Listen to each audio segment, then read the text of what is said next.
এই ছয়ানীতে মাদকের ব্যবসা চলে, এই ছয়ানীতে দখলদারিত্ব চলে, টেম্পো স্ট্যান্ড দখল এবং এই ছয়ানীতে অন্যান্য অসামাজিক কার্যকলাপ চলে। বিএনপির আমাদের প্রিয় নেতা তারেক রহমানের ঘোষণা, কোনো দখলদার, চাঁদাবাজ, মাদক এবং সন্ত্রাসী বিএনপি করার কোনো অধিকার নেই। একদম প্রকাশ্য ঘোষণা, তারা বিএনপি করতে পারবে না। প্রধানমন্ত্রী উনি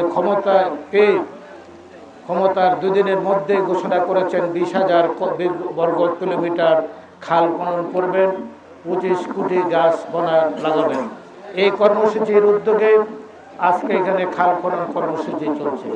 এতে এলাকার মানুষ উপকৃত হবেন, পানির ব্যবস্থা হবে, কৃষির উপকৃত হবে, খাল পাড়ের বনায়ন হবে, মাছ উৎপাদিত হবে।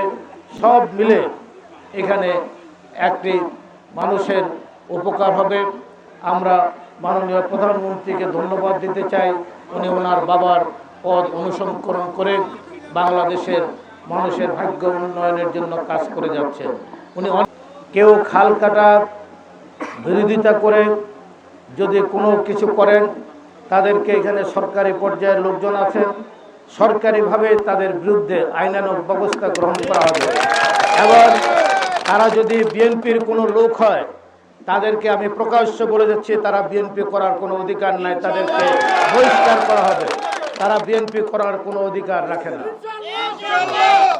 এই ছয়ানীতে মাদকের ব্যবসা চলে, এই ছয়ানীতে দখলদারিত্ব চলে, টেম্পো স্ট্যান্ড দখল এবং এই ছয়ানীতে অন্যান্য অসামাজিক কার্যকলাপ চলে। বিএনপির আমাদের প্রিয় নেতা তারেক রহমানের ঘোষণা, কোনো দখলদার, চাঁদাবাজ, মাদক এবং সন্ত্রাসী বিএনপি করার কোনো অধিকার নেই। একদম প্রকাশ্য ঘোষণা, তারা বিএনপি করতে পারবে না। আমি থানা উপজেলার সমস্ত কর্মকর্তাদের, আমাদের বিএনপির এবং উপজেলার কর্মকর্তাদের বলে দিচ্ছি, যে লিস্ট করে আপনাদেরও একটা গোপন সেল আছে, আপনার গোপন সেলের মাধ্যমে কারা দখলদার, কারা সন্ত্রাসী, কারা মাদক ব্যবসা করে আমাদের দলের হলো, তার আগে সবার আগে আমাদের দলের গুলোকে গ্রেপ্তার করবেন, তাদের শাস্তি দেবেন। শহীদ প্রেসিডেন্ট জিয়াউর রহমান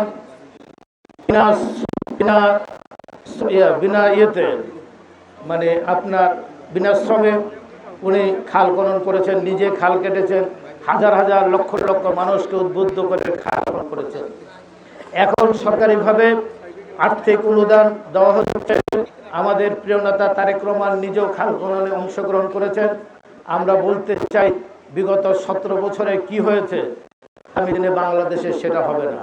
এখানে কোনো প্রকার কোনো চুরি হবে না, আমরা এখানে নিশ্চয়তা দিতে পারি। বললে তো বিএনপি সরকারি দল সেটার সাথে সহযোগিতা করবে। এখানে প্রশাসনের আমি বলে দিচ্ছি, বিএনপির নামে কেউ যদি কোনো অবৈধ সুযোগ সুবিধা নিতে চায়, তার বিরুদ্ধে সাথে সাথে আইনানুগ ব্যবস্থা গ্রহণ করবে।